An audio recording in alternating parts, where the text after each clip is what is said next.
Moşka ne oldu? Askarırsan. Ne oldu? Ne diyor Moşka? İnsanlara öyrəşiblər deyəsən bunlar. Moşkalar. Demək, köklər götürmüşəm. Moşkalar, dovşanları ilk dəfə həyatımda onlarla ünsiyyət edirəm və onlara indi kök verəcəm.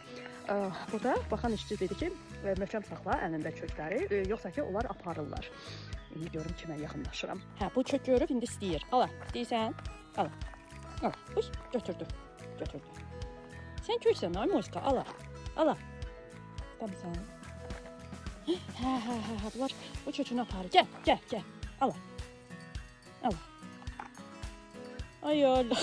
Da getmədi. Ala, sən də istəyirsən? Sən. Ala. Apardı. Ala Moşka. Bu tutma xoluyorsun ki. Ala. Gerek bir al gerek. Ala Moşka, ala. Hə, keçən də dedim. Moşka. Abi sən burada tek qalmısan, ay Modu. Modu, ala. Modu, ala. Hə, indi bu kökləri kim götürdü? Onlar yeyirlər. Moşkaların qalanları da qaçır, axtarır. Məndə də bitdi daha kök. Ay Moşka, nə yeyirsən sən məni?